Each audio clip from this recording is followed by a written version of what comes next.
Guillaume, tout l'intérêt de la grille de Maintour, c'est d'aller voir au cœur de nos terroirs ce qu'est l'agriculture. Viticulture, on l'a vu ce matin, la Noyeraie.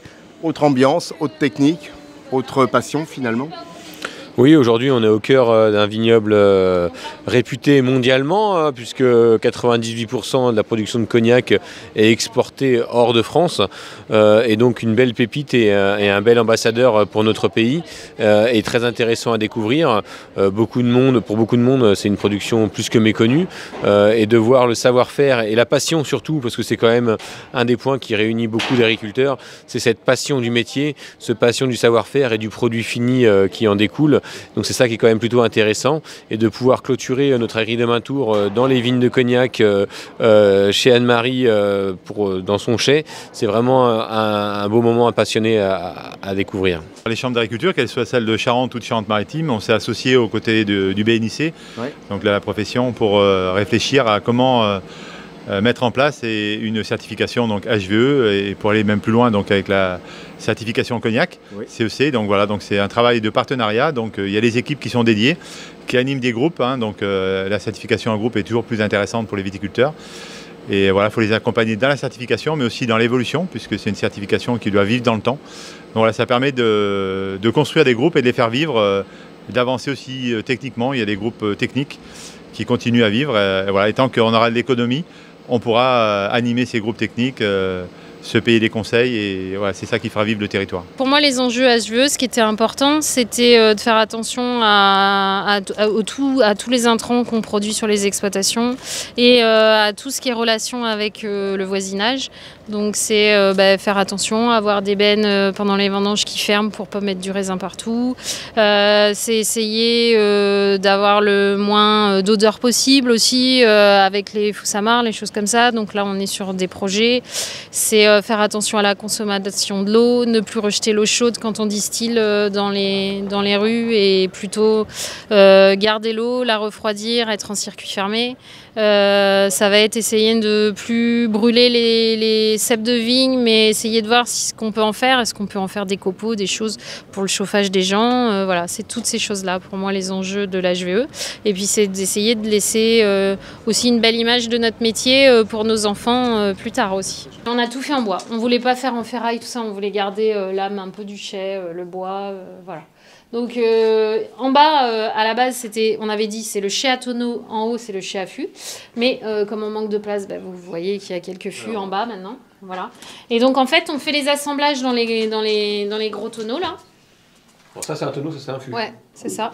Donc les tonneaux, ils font entre 50 et 60 hectos, et nos fûts, ils sont soit c'est des 350, soit c'est des 400 hectos. Voilà. Donc on met 2 zéros pour l'avoir en litres. Et donc c'est ici qu'on assemble et qu'on vieillit tout ce qui est produit donc sur les 7 hectares de Grande Champagne, et le reste qui est en fin bois. Une année comme cette année où on avait un très très fort mildiou, une très grosse maladie là, du début, pas au début, mais dès qu'il s'est mis à vraiment pleuvoir, ça a été impressionnant.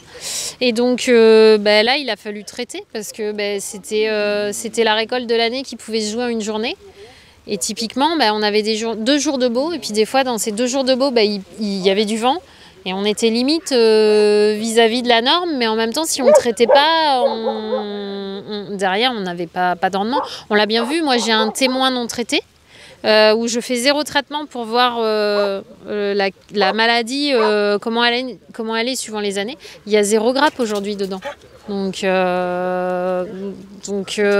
ça prouve bien que les traitements, ils ont une utilité. Et j'ai un ami qui a loupé un traitement, il a 35% de perte. Donc voilà, il faut arriver à gérer le nombre de traitements, mais tout en assurant quand même la récolte. Et derrière, c'est pas que pour nous s'enrichir, c'est aussi pour payer nos salariés, et que l'exploitation, et que derrière on ait suffisamment de cognac pour mettre en bouteille. Donc il y a plein de strates à prendre en compte. Les bennes l'emmènent au plus vite au pressoir pour qu'il soit pressé le plus rapidement possible, pour éviter tous les risques fermentaires, de piqûres du mou, parce qu'il est très fragile. Et le but, c'est de, nous, après, levurer et avoir les bonnes levures qui se développent, et pas les levures indigènes qui pourraient donner des mauvais goûts et à la fin, pas un bon vin pour le cognac. Donc tout le jeu est dans les temps d'attente et typiquement moi mon boulot pendant les vendanges c'est de gérer les arrivées de bennes, de savoir en combien de temps on remplit une benne, en combien de temps elle met sur la route. Moi je suis salarié dans la structure Vaudon. Oui. Et donc moi aujourd'hui je gère tout ce qui est les parcellaires, entretien, jusqu'à la production, c'est moi qui fais jusqu'à aujourd'hui les vendanges, jusqu'à voilà. Et du coup là aujourd'hui je gère tout ce qui est stockage. Voilà, et sinon après je roule les bennes. Parcours voilà. du lycée agricole. Donc voilà, j'ai fait 5 ans à l'oisellerie. Oui. Je suis parti du CAP Viti jusqu'au BPREA niveau bac viticulture et céréales. Et voilà, sinon j'ai toujours baigné dans la viticulture et aujourd'hui ça me plaît. Et voilà, je continue, je suis fier de ce que je fais, quoi. On termine cette journée Agri-Gomaintour en Charente avec beaucoup de plaisir. Vous voyez ce cadre remarquable dans les vignes ce soir. On était ce matin donc pour la production de noix chez Cécile, où on a découvert la façon dont la noix poussait, la façon dont on l'a récoltée. On était chez Thierry Vera ce midi, justement chez un chef étoilé qui a mis tout ça, je dirais, d'une façon excellente, marier la noix et le cognac. Et puis on finit sur quelque chose d'un peu plus technique, à la fois dans la façon dont le cognac est élevé, et puis surtout une démarche environnementale avec la haute valeur environnementale, qui est quelque chose ici dans le cognac qui est de plus en plus important pour montrer qu'on peut faire de la vigne, on peut faire du cognac, mais en respectant l'environnement, en gardant ses résidus, en mettant moins d'intrants bien sûr, et donc vive les Charentes.